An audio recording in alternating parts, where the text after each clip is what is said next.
네, 강프로입니다. 자, HLB 제약 봅니다. 자, 오늘 HLB 제약 4% 정도 하락했죠. 단기간의 상승폭이 컸기 때문에 이 정도 조정은 사실상 우리 인정하고 갑시다. 그리고 오늘 장 초반까지만 하더라도 HLB 그룹주들은 나쁘지 않았습니다. 뭐 HLB 쪽에서 장 쪽에 6%, 7%씩 이렇게 시세를 내다가 뭐 장 중반 정도 돼가지고 어느 정도 하락 구간을 만들었는데 이런 부분을 다 감안했을 때, 그쵸? 전혀 지금 상황에 문제가 없다. 그리고 무엇보다 HLB 제약을 포함해서 HLB 그룹주들은 추가적으로 상승이 가능하다. 지금 상승폭을 보잖아요. 10,000원대부터 40,000원대까지 올라왔습니다. HLB 제약 기준이고요. 그리고 HLB를 보더라도요. 여기 저가 부분이 한 3만원 정도 되니까 3만원부터 거의 한 12만원, 3만원 정도니까 등락폭을 보면 한 3배 정도 올라왔죠. 자, 근데 이런 과정에서 우리가 타점을 잡을 줄 알아야 돼요. 그래야 내가 주식시장에서 돈을 벌 수 있다. 그리고 매집 관련된 내용에 대해서 오늘 이야기를 드릴 겁니다. 자, 일단 그 말씀을 드리기 전에 제가 매집 관련된 이야기 그리고 가격적인 부분에 대해서 이해를 하기 위해서는 철저하게 가격을 봐야 된다는 이야기를 무조건 드리고 있어요. 왜? 선반영 때문인데 그런 내용을 활용했을 때 어느 정도 성과가 나오는지 보여드리겠습니다. 자, 지금 제가 보여드리는 화면은요. 제 실제 계좌 수익률이고요. 1월 2일부터 3월 26일 올해 들어서 3개월이 아직 지나지 않았는데도 불구하고 내 계좌 수익률은 100%가 넘어갔습니다. 그리고 시장 대비해서는 사실상 비교하기 어렵고요. 이건 종목이 아니라 계좌 수익입니다. 손실 부분이 다 포함되어 있는, 그렇죠? 그리고 이런 매매를 하기 위해서는 철저하게 저가 매수 그리고 고가 매도 요 두 개를 하면 안 됩니다. 왜 그런지 제가 증명하겠습니다. 자, 내용 한번 보시면 어떤 종목인지 한번 보셔야 돼요. HLB 생명과학이죠. 자, 상대적으로 생명과학이 조금 약했어요. HLB 제약 쪽으로 강했고 생명과학은 조금 약했는데 그 내용이 왜 그러냐? 모릅니다. 몰라요. 지나고 나면 알죠. HLB 생명과학에 대한 유상증자가 여기 나왔구나. 그러기 위해서 매집 구간이 조금 덜 됐구나. 그쵸? 그런 이야기예요. 그러면 우리는 철저하게 뭘 해야 돼요? 저가에 예상하고 매수하는 것 자체를 하지 말자. 올라가는 부분을 확인하고 나서 매수를 하자. 자, 무슨 얘기냐면 HLB 생명과학을 제가 매수하는 과정을 보면 매수 그리고 매도 했을 때 12% 정도 수익 구간 가지고 당일날 매매 끝내고 끝입니다. 그리고 관련돼 있는 다른 종목을 보잖아요. HLB 어떻습니까? 1월 달에 며칠 보유했나요? 일주일 정도 보유했죠. 결과는 31% 수익. 1월달 결과죠. 1월 29일 63,100원에 매도해서 8만원 정도에 다시 삽니다. 그쵸? 여기 매도해서 여기 다시 산다. 그리고 또 급등, 그리고 찌라시 도니까 또 매도, 다음날 또 매수해서 계속해서 상승 중. 그쵸? 추가적으로 수익을 계속적으로 보고 있다. 이거 말고도 다른 쪽을 보더라도요. HLB 제약을 보더라도 어떻습니까? 올라가는 과정에서 이쪽 구간에서 HLB에 너무 그 물량이 몰리다 보니까 HLB 제약으로 확대시킨 겁니다. 그런 결과가 어떻게 됐나요? 19% 수익 보고 추가적으로 매수해서 또 급등. 그렇죠. 한 40% 정도 수익 구간에 있습니다. 자, 이런 내용에 대해서 이해를 하려면 철저하게 가격이 먼저 반영된다는 걸 알아야 되고 그런 부분을 제가 소통방에서 다 공개를 합니다. 들어와서 배우고 안 배우고가 결과 차이가 굉장히 많이 날 겁니다. 가격에 대해서 내가 잘 모르겠고 주식시장에서 얼마에 잡아야 될지 잘 모르겠다. 그리고 HLB 관련주들의 그쵸? 타점 그리고 제약바이오 이 종목들의 타점을 어떻게 잡아야 되는지 모르겠다 하시는 분들은 소통방에 들어와서 배우시고요. 지금 현재 무료로 진행하고 있습니다. 왜? 채널 성장을 위해서예요. 그래서 구독과 좋아요 요거 눌러주시고요. 상단에 있는 전화번호로 10억 자 10억 이라고 문자 보내주시면 제가 소통방 입장 링크를 순차적으로 공유를 해드리도록 하겠습니다. 자, 그러면 지금까지 제가 어떤 종목을 매매했는지 보셨으니까 이 내용을 토대로 HLB 그리고 관련 종목들의 움직임을 한번 보겠습니다. 그리고 최근에 삼천당 제약의 강세를 보였습니다. 오늘도 그렇고 어저께도 그랬는데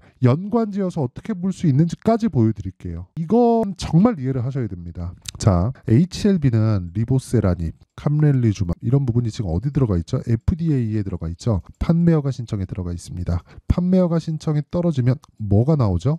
통과되면 바로 직판에 들어갑니다. 미국에. 이걸 맡아서 하는 게 HLB 제약입니다. HLB 제약. 그러면 HLB에선 뭐예요? 신약 개발을 맡아서 합니다. 이 구조 한번 들어보셨죠? 셀트리온 그리고 셀트리온 헬스케어, 셀트리온 제약. 그렇죠. 이쪽 두 개는 판권을 맡고 있어서 뭐 해외, 국내 뭐 이런 식으로 나눠져 있고요. 헬스케어는 흡수합병이 됐죠. 셀트리온은 CDMO, 그쵸? 개발을 합니다.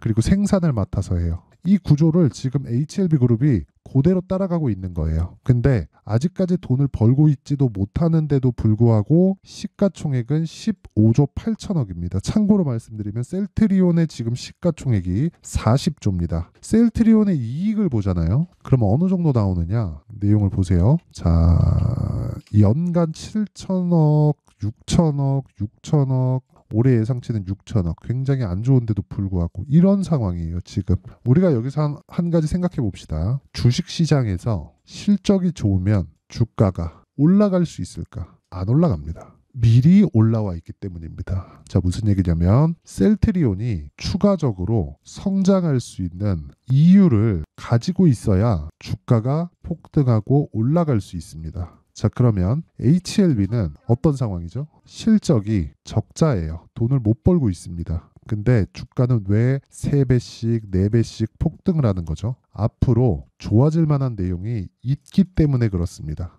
그렇죠? 존재하기 때문에 그래요. 그럼 이 내용을 가지고 지금 현재 상황에 대입해 보면 어떤 부분이 적용되고 있는 거죠? 판매 허가 신청에 통과되었을 때 앞으로 벌 수 있는 돈을 간암치료제 시장 파이에 맞춰서 계속해서 상승을 하고 있는 중이다. 근데 그 시작점이 12월 달이다. 12월 달에 뭘 만들었다? 신고가를 만들었다. 주식은 선반영하는구나. 여기까지가 시장의 시세가 형성되는 원리예요. 자, 그러면 이 구간에서 흔히 외국인이라고도 부르고 기관이라고도 부르고 일반적으로 세력들이라고도 부르고 이런 식으로 부르잖아요. 우리가 이쪽에서 어떻게 매집을 해 가는지를 한번 보자고요. 요거 보시면 아는데, 자, 보세요. 자, 이거는 투자자별 매매 동향입니다. 코스피예요. 오늘 한미반도체 15%, 코스닥이죠. 영향이 없습니다. 일단 여기 찍혀 나온 수치에는. 그런데 반도체 쪽에 지금 세 종목만 한국에서 꼽아봐라. 그러면 삼성전자, 하이닉스, 한미반도체입니다. 두 종목만 꼽아봐라. 그러면 하이닉스, 한미반도체입니다. 한 종목만 꼽아봐라. 그러면 한미반도체입니다. 그쵸? 지금 이런 식으로 가고 있어요. 그러니까 굳이 삼성전자를 넣은 건 제가 상징성 때문에 그렇습니다. 자, 제가 쉽게 풀어드릴게요. 오늘 삼성전자가 2% 정도 상승했고요. 하이닉스가 4% 정도 상승했고요. 한미반도체가 15% 정도 상승했습니다. 왜 상승했을까요? HBM에 대한 수요가 지속적으로 늘고 있기 때문에. 그럼 언제까지 늘까요? 데이터 센터, 서버죠. AI의 서버가 어느 정도 일단락 될 때까지. 그렇죠. 그럴 때 되면 뭐가 나오죠? 하이닉스의 실적이 나옵니다. 그러면 지금 실적은 어떻다는 거죠? 나쁘다는 거죠. 그런 과정에서 하이닉스를 포함해서 삼성전자까지도 뭐가 나오고 있어요? 외국인의 적극적인 매수가 나오고 있습니다. 그러면서 주가가 계속해서 올라가요. 그러면 이 과정이 뭐겠습니까? 매집이에요. 그렇죠? 자, 이렇게 생각을 해보자고요. 원래는 주가가 오르지 않을 때, 그렇죠? 주가가 오르지 않을 때, 거래 없이 빠질 때, 이럴 때 매집을 한다고 들으셨을 겁니다. 근데 그건 잘못된 이야기예요. 그거는 불가능합니다. 지금 상황에서는. 펀드 자금들은요, 로스컷 비중을 정해서 들어오기 때문에 로스컷 비중을 보고 나서 우리가 매매를 상황을 보잖아요. 그러면 펀드는 매집하는 과정에서 떨어지잖아요. 그럼 얘네는 손절해야 됩니다. 이게 룰이에요. 이거는 바뀔 수 없는 룰입니다. 그렇죠? 그렇다고 돈을 얼마 안 넣었을 경우에는 투자 가치가 없는 거고요. 그러면 이런 내용이 수급상에서 나오는 거예요. 올라가면서 오늘 급등했죠? 하이닉스 4%, 한미반도체, 반도체 쪽이 휩쓸었는데 외국인들 수급이 6천억.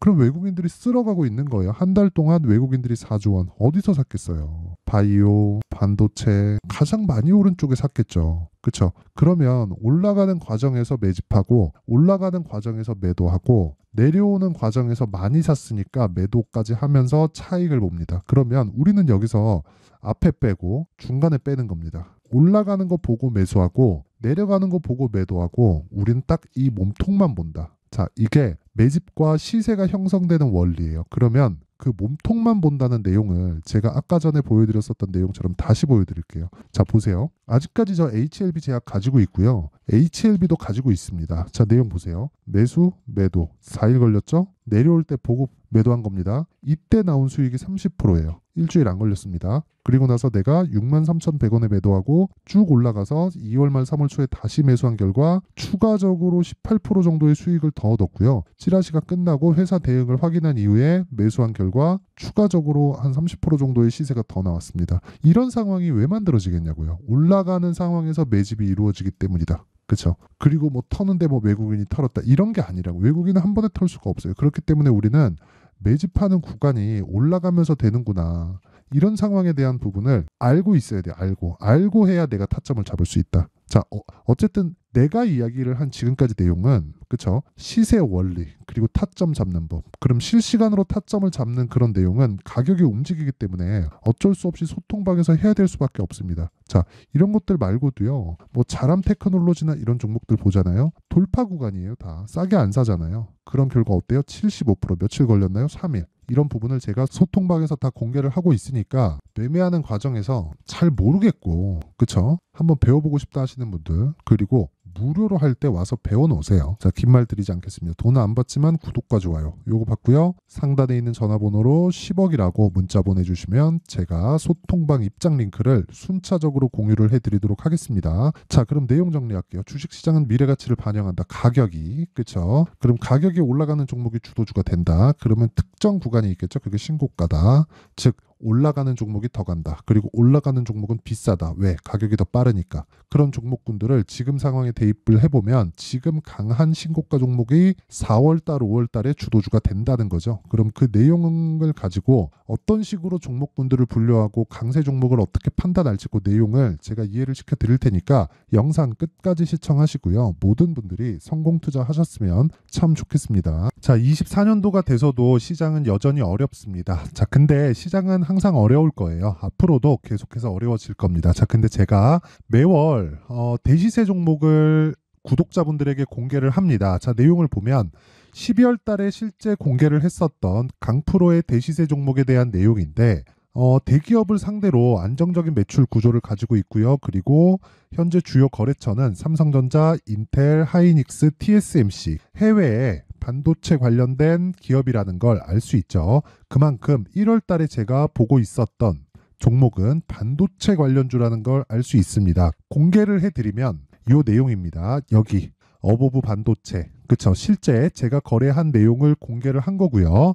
수익에 대한 크기를 보면 공략한 시점 제가 가격대를 함께 공개를 해드렸는데 공략한 시점부터 21%의 수익 마감이 된 것을 확인해 볼 수가 있습니다. 자, 근데 지금도 마찬가지입니다. 지금은 어떤 이슈가 있을까요? 2월 달에 발표한다는 기업 밸류업 프로그램이 있죠. 근데 그걸로 인해서 지금 2월 달에 발표한다고 이야기가 나온 상황이고요. 무엇보다 우리가 생각해야 될 내용은 한 가지입니다. 어떤 이슈나 그리고 어떤 뭐 상승할 수 있는 내용으로 인해서 주가가 올라가는 것은 맞죠. 하지만 가격이 먼저 반영한다는 걸 반드시 알고 있어야 되고 그런 내용에 대한 파악이 되었을 때 그쵸? 여기 어보브 반도체처럼 21% 그쵸? 대략 3에서 4일 동안 20% 이상의 수익을 먹을 수 있고요. 그리고 여기 HLB 같은 종목처럼 대략 일주일이 채 되지 않는 기간 동안 30%의 수익을 낼 수 있습니다. 자, 그러면 답은 나왔어요. 재료에 대한 부분보다 중요한 게 가격이다. 자, 근데 지금 시장에 쏠려 있는 게 뭐죠? 2월 달에 발표하는 기업 밸류업 프로그램에 대한 내용이죠. 자, 그러면 우리가 이쪽에다가 지금 집중을 해야 될까요? 그 내용을 한번 보겠습니다. 기아차의 차트를 보면요. 1월 24일 날 정부단에서 입김을 불어넣은 이후에 시세가 강하게 발생한 것처럼 보이지만 애초에 12월 달부터 신고가를 달성했다는 걸 확인할 수 있습니다. 자, 그러면 우리가 스케줄을 따져봤을 때 우리가 어디를 봐야 될까요? 4월 달 총선을 봐야 됩니다. 드디어 때가 온 거죠. 4월 달 총선이 끝나면 그 뒤엔 뭐가 있죠? 대선 전국으로 들어갑니다. 그러면 우리는 4월 달 총선부터 시작해서 대선까지 이어질 수 있는 종목을 찾는 게 정말 중요합니다. 그게 정부 정책의 방향과 그리고 스케줄에 맞춰서 가는 거예요. 정치적인 상황에 따라서 주가가 움직이는 걸 우리는 수도 없이 많이 봐왔기 때문에 스케줄에 맞춰서 가는 게 지금으로서는 답이 될 수 있습니다. 그리고 무엇보다 어느 정도의 시세를 내는지 그 첫 번째 단계인 상황을 그쵸 제가 12월 달 밝혀드렸었던 대시세 종목으로 이미 공개를 해드렸기 때문에 그쵸 어떻게 제가 매매를 했는지까지 다 보여드렸습니다. HLB처럼 그쵸 31.9% 걸린 시간은 4일밖에 되지 않죠. 이 종목을 제가 가격과 그리고 어떤 종목인지를 애초에 12월 달부터 공개를 한 겁니다. 자, 그러면 지금도 마찬가지예요. 앞서서 제가 말씀드렸었던 23년도에 했었던 여러 가지 종목들이 있죠. 한미반도체 같은 종목들도 여기 소통방에서 모두 공개를 해서 실제로 10,000원부터 60,000원까지 상승한 내역이 있고요. 왜 공략을 했는지를 제가 다 공개를 해드렸습니다. 근데 지금도 마찬가지라는 거죠. 정부 정책의 방향에 맞춰서 또는 선거 스케줄에 맞춰서 매매를 이어가야 될 때가 됐고요. 제가 총선 관련된 큰 시세가 나올 수 있는 대시세 종목을 준비를 해놨습니다. 길게 말씀드리지 않겠습니다. 모든 종목들은 신고가를 달성하면서 대시세 준비를 하게 되고요.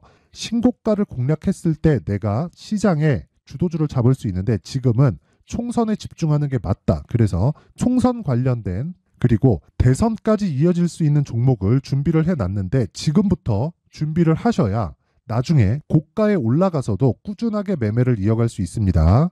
자꾸 막 손절하고 매매하는 과정에서 너무 어렵다 하시는 분들은요. 이 종목 딱 받아가서 큰 수익 내셨으면 좋겠고요. 이 종목은 상단에 있는 전화번호로 대시세라고 문자를 보내주시는 분들에 한해서만 제가 총선 그리고 대선까지 이어질 수 있는 종목을 공개해 드리도록 할 테니까 상단에 있는 전화번호로 대시세라고 문자를 보내주시고요. 그리고 구독과 좋아요 꼭 좀 부탁드리겠습니다. 시장은 정말 어렵습니다. 자, 그래서 모든 분들이 성공 투자하셨으면 좋겠고요.